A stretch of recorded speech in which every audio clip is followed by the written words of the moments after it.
All right. Well, I think all people come in, we'll add them in as we go. But everybody, welcome. Good evening, everyone. Thank you for joining us for the webinar on the intricacies of the DP Flex rule. My name is Ryan Weber, and my co-host is Adrian Gaudet. We are members of the Alberta Softball Umpires Association Education Committee.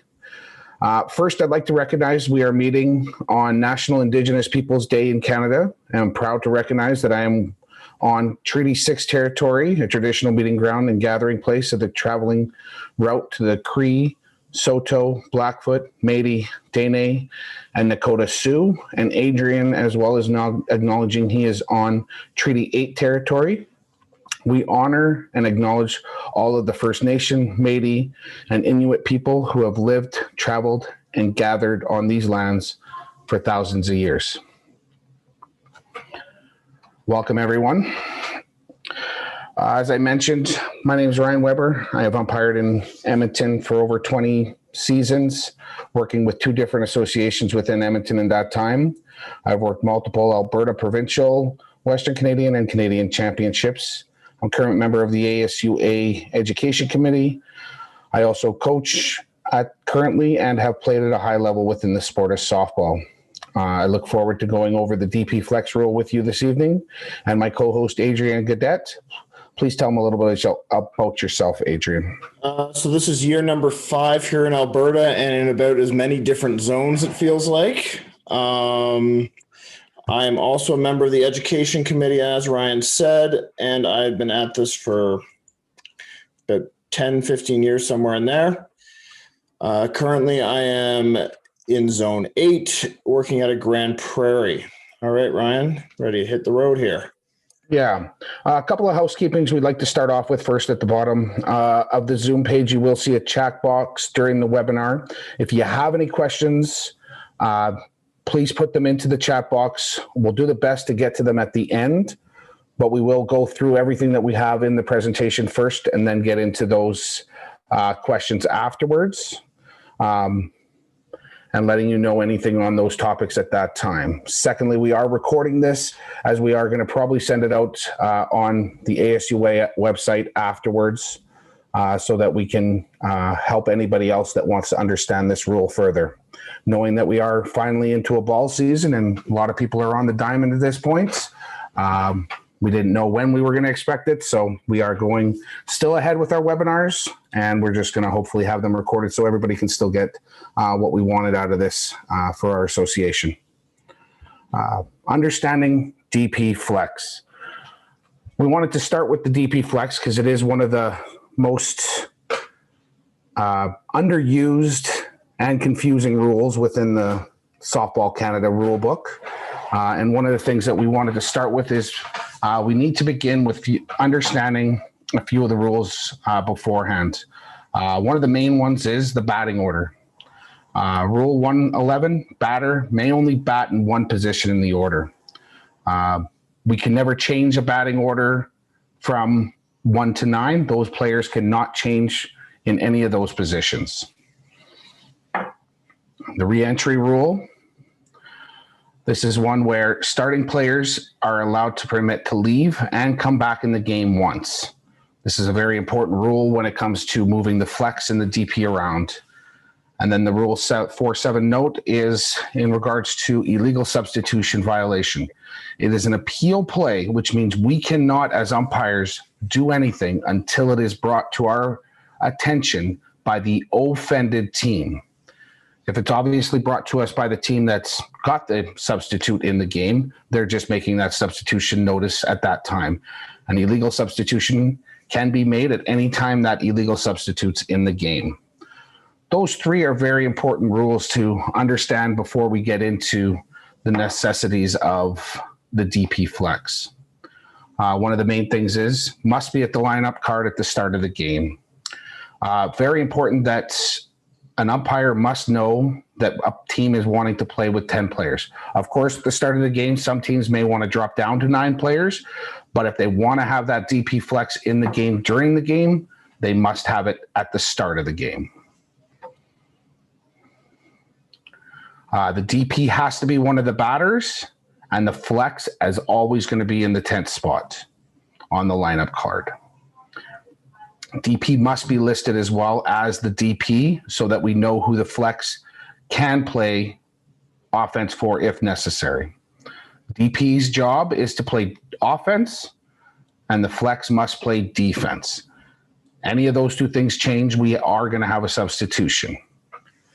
So the DP as well, you can have any 9 players that play the field. The only time you will have a substitution is if the flex has not been playing defense. That is when the defense or the flex has left the game, so you must have a substitution. So, and then the flex can only play offense for the DP. This is where that re-entry rule does come into effect, or an illegal re-entry can come into effect, because if the flex does bat for somebody else, then you are going to have an illegal re-entry situation.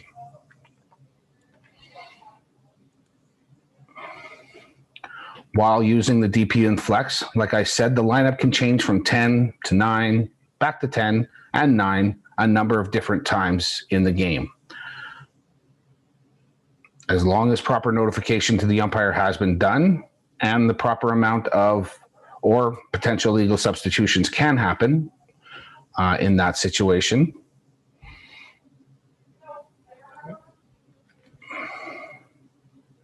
When does the substitution have to be announced?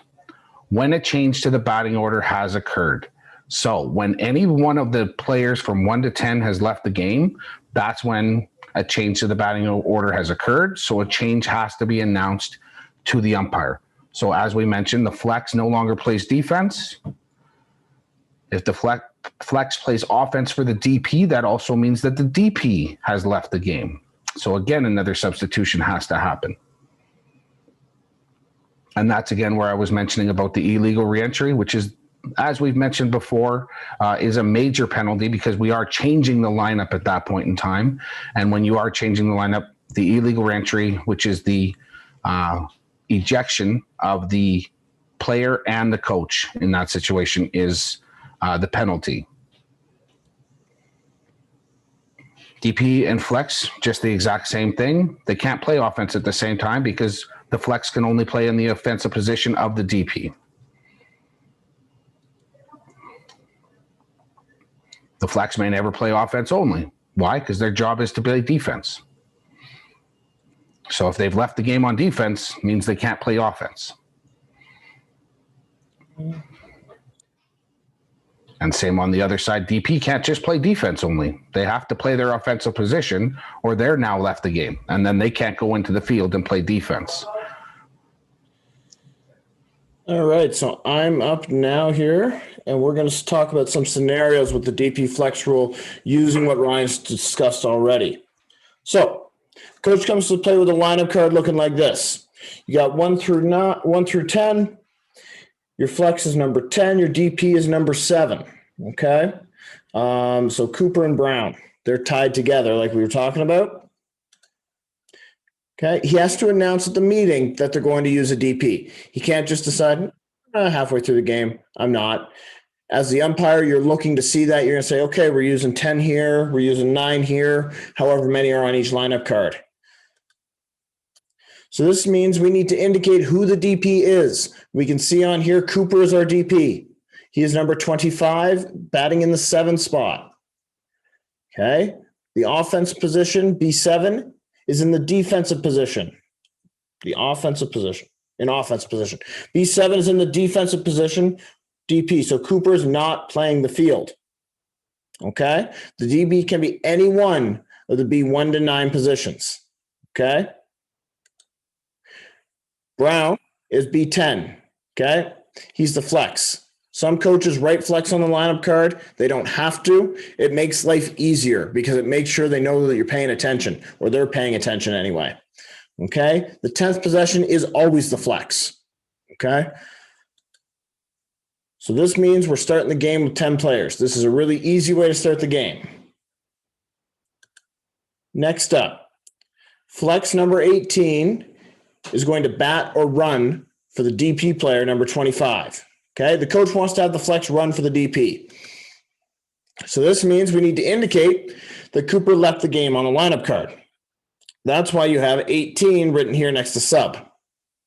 Okay. On the lineup card, we note the flex. Player number 18 is now in position B7 on the line using the track subs. We write DP B7 somewhere beside Brown. To remind you, Brown is no longer in the position of B10 on the lineup card that is still in the game. So this means we had 10 players. With the change to move the flex up to the DP spot, now we're down to 9 on the lineup card. All right, now we're going to have the coach wanting to have the DP run for the flex. So we've made our change we just talked about. Now all of a sudden, it's like, oh, I want my DP to run now. So this means we need to indicate that Cooper has come back into the game on the lineup card. So he's re-entered. That's why we have RE25 right next to the 18 on the lineup card. And we put down that the offensive next to offensive position B7. And then we also have to put in that our flex Brown is no longer our DP. So we're just going to put a cross through there and put down that it's 18 back. Now, the coach wants to suspend his flex. Okay. So this means we need to indicate that Brown has left the game. It means he's no longer playing defense. So we write SP saying, all right, he's out. We don't have a 10th player now. On the lineup card, we note that. And then next to it, we put Cooper. Okay. You have to remind yourself that Cooper is now back in playing defense. Okay, he's playing both offense and defense now. So we had 10 players and we're down to 9 again. Okay, now they want to move player 18 to bat or run for the DP. So the coach wants to have the flex bat or run for sub number 4. Okay, so Cooper's come out, he's come back in, and we got a new DP, number 4. So we need to indicate that Baker has left the game. Down here, Baker. Okay. And up here, number 4. Baker's done now. So we draw a line through his name, and he can't come back in. On the lineup card, we have to note player 4 is no longer in position B7. Okay. On the lineup card, we also have to note that Brown, player 18 right here, is now in possession B7. And we also cross him out down here. So how many times can 18 move up to B7? He can move up as many times as you can bring in a sub for the DP. So for these guys, you're looking at 3 times. Okay? To move player 18 back to position 10. Questions? And I think, Ryan, we're going to do this together. So if the coach wants the DP to play defense, what does this mean? If the coach wants the DP to play defense for someone other than the flex, is this permitted by the umpire? So rule 4-5.G, should the DP play defense for a player other than the flex, that player will continue to bat, but not play defense and is not considered to have left the game. This player is what we call the OPO, or the offensive player only. Okay? All right, next up. So if the coach suspends the flex, what does this mean? The flex is simply not playing defense or offense. So the flex left the game. That's 4.5-4-5.H. The DP or the OPO may play defense for the flex, and the flex is considered to have left the game, reducing the players on the lineup card to 9. Okay. Coach asks the UIC before a game, how many times can my flex play in the DP position? Coach, as many times as you have a legal reentry or substitute that can, in effect, push the flex down to the 10th spot on the lineup card. That's both 4-5.I and 4-7-J. It's key to note, if you want to go back to that one for just a second. Yep. The key to note here is that the flex has not left the game. in any of the situations where he either runs or bats for the DP. So when he gets pushed back down, when the DP in effect comes back into the game, the flex is never left, so he's never used up any of his lives as a starting player has. So the only time that he loses a life of his leave and come back because he's allowed 2 lives is if he doesn't play defense, because his job as a flex player is defense. Okay, good to go, Ryan? Yep. Okay. So DP flex rule card. If there's one thing you're going to do, it's take a picture of this. It's really helpful. So reminders. The DP can never be on defense only. He has to play offense. They must be on the lineup card from position 1 through 9. The flex player can never be on offense only. They have to play defense. They have to be in position 10 unless you're suspending. The DP and flex can never be on offense at the same time. If they're on offense at the same time, something screwy's happening. Okay, the defense and flex player can play defense at the same time. So if you want them both to play defense, power to you, go ahead. Okay. The starter and the substitute cannot be in the game at the same time. That's the same across on every level. If you put a sub in, they can't have the starter come back in at some other spot in the lineup. The lineup can go from 10 players down to 9 players and back to 10 players and so on, based on how many subs there are. The starting DP and flex player each have 1 re-entry, just like everyone else. Suspending the flex player is simply removing them from the lineup card, and it burns one of their lives or their re-entry when they come back.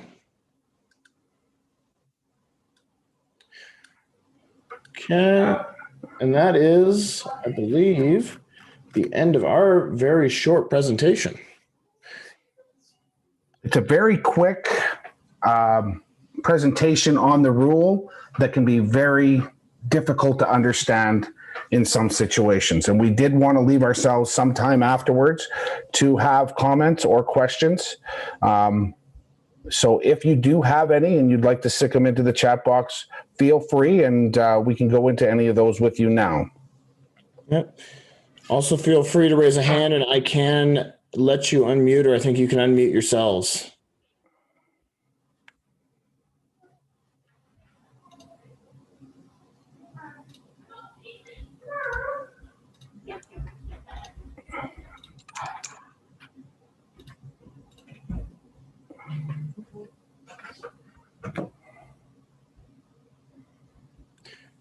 If there are no questions, then sorry. Oh, yeah, go ahead. Yeah, I just want to clarify because it can be very confusing. The DP can play defense for any of the 9 players at the same time, though, right? And the flex player can sit on the bench? Correct. So, yes, the flex player, no. The flex player has to play defense. If the flex player gets suspended, then he has made a substitute. But the DP can play defense for any of the other 9 players. I see. Okay. Right. So play defense at the same time as the flex player. Exactly, with the flex player. And that's when you get the situation where you have the OPO. And that's just a name for that player. There's no other job for that player other than that now they're just going to be batting. Okay. That makes sense now. The question you want to answer is who isn't doing the job that they're meant to do. Your DP is meant to play offense. Your flex is meant to play defense. If your flex is no longer playing defense, then they've now come out of the game. Okay. And you can suspend your flex and then re-enter a different flex later on if you wanted?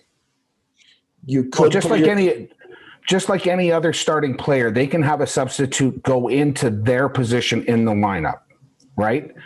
But that flex still has another life. So until they've been re-entered into the game, they can come into the game as a re-entry at any point in time. You could put somebody else into their spot and somebody else until you decide to re-enter that person. Correct.